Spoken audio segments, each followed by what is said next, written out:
Okay, remember that they're changing my voice.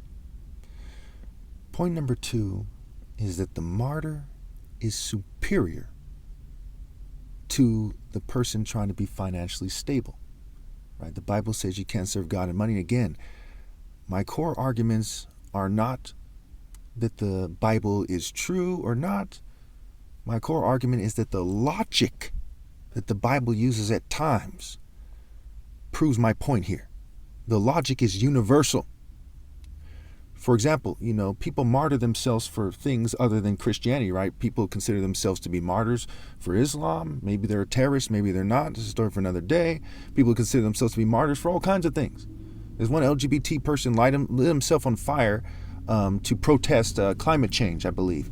And he considered himself a martyr for that. There was a Buddhist gentleman who lit himself on fire to protest, I believe it was the Vietnam War. He considered himself a martyr. So these people, relative to their causes, are considered by the people in their causes to be like the greatest people. So the martyr is so superior that the major symbol of Christianity, which is the largest religion in the world, is Jesus on a cross. It's not Jesus coming back in his glory. Okay? It's Jesus on a cross. Okay? And the early Christians, earned respect, not from teaching a message. There was a bunch of philosophies at the time. A lot of them were trying to get you to behave and so on and so forth. But it was because they died for what they believed. Like it says in the Bible, right? Greater love has none than this, to lay down one's life for one's friends. And no love is greater than to be willing to die as a testimony to that love, to be willing to die to prove that love, to die for that person. So when we look at this, your argument is basically excluding the people who are the most righteous by far. Okay, by far. Let me give you another example, right? The word martyr is a similar root term as the word martial, right? Martial, for martial arts. Okay, it actually comes from a group I don't agree with, right? The followers of a pagan deity, Mars, and okay, Mars is a god of war, and he connects to kind of pagan, kind of primitive, kind of basic European martial arts. And these people weren't that athletic. They're Romans, right? They weren't known for their physical prowess. They were known for having a lot of weapons and abusing people, but they weren't really known for hand-to-hand combat, right? Even the gladiators weren't that high up there in terms of the history of hand-to-hand combat. However, when we look at this thing, right, we see that in the movies, how many people want to watch a movie about Bart Simpson? Or do they want to watch a movie about Jean-Claude Van Damme, right? Bloodsport, kickboxer, whatever, right? Because the martial artist is greater than the average person if he's a righteous person. Because no one wants to see some big brute who calls himself a martial artist, right? Some big mean guy picking on some little guy for no reason, right? They don't want to see that. You have to have a higher cause, right?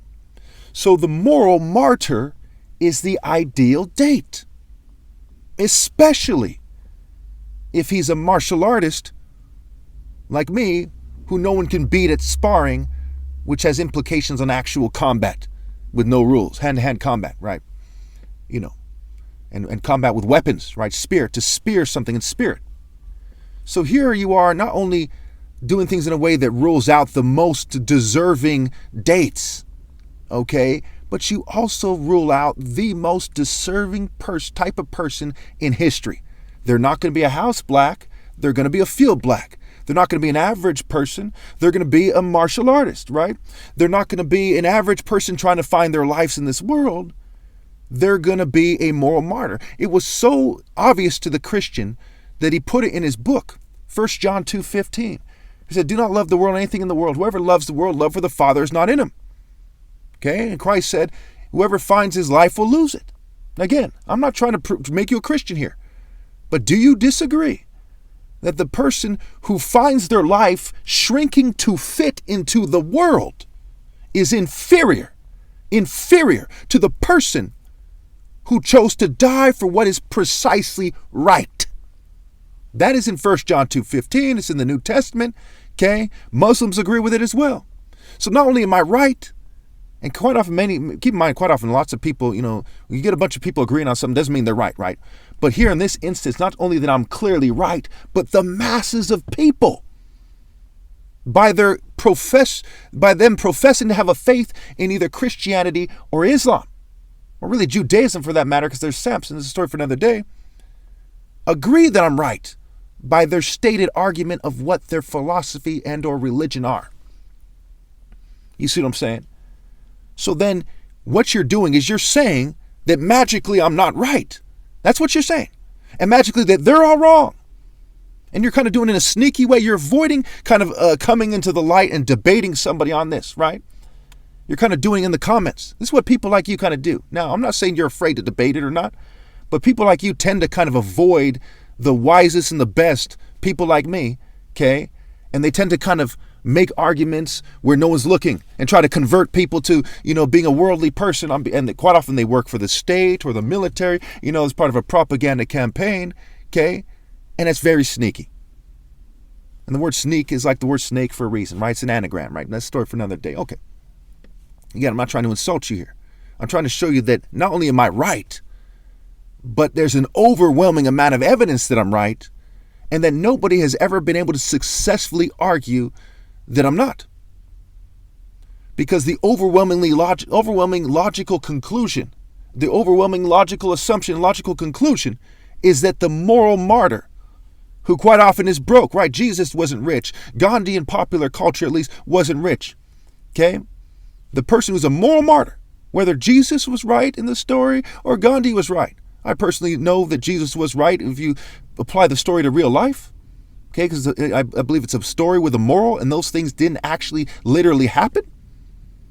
But whether you're talking about, the point is that the martyr is often poor and often cannot support his family. So the righteous and virtuous woman, the woman who's superior to other women, and I do mean superior, is going to choose to be poor with that righteous person through sickness and in health, for richer or poor, for richer or poorer. Why would you have to start off rich when the vow is for richer or for poor, for better or worse? Because you're supposed to marry based on virtue with no financial consideration whatsoever. Okay, so logically, I've won this disagreement with the marriage vows, right? Dating is just a slut activity if someone isn't trying to find the person for them, right? And being a slut is not logical. That's not something that a sane and rational person would do. That's why quite often they're called a dumb, quote unquote slut, right? Now, I'm not trying to insult anybody, not trying to slut shame or not per se. I'm just trying to explain that, okay? It's not a logical conclusion. We look at the, Married with Children back in the day, Kelly Bundy, right? Was she seen as smart? No. Was Luann from King of the Hill? No. Okay, it is impossible to date in a way that is immoral and reckless and to be smart. To truly be smart in the meaning of the word, life smart, wise, one has to be focused and insightful and move masterfully, or they're just moving in a careless, thoughtless, reckless, senseless way, right? Okay. So when we look at the meaning of the word martyr, it means witness, right? Actions speak louder than words. If their actions have proven them to be a faithful witness for something. If they're a Christian martyr, it's for Jesus Christ and for God, etc. Things like that. If they're Muslim, right, it's also for Jesus, or a story for another day, but it's for Muhammad and for God, who they call Allah, and so on and so forth, and so on and so forth, right? The LGBT guy, he was a martyr for, the climate change movement, for better or worse, okay? He bared witness, and that's actually what he believed. He's 100% certain that that's the case, and he committed to that path. You see that? That's what that video would show you if you watch that video. It said the word martyr means witness. That's how you truly make your case.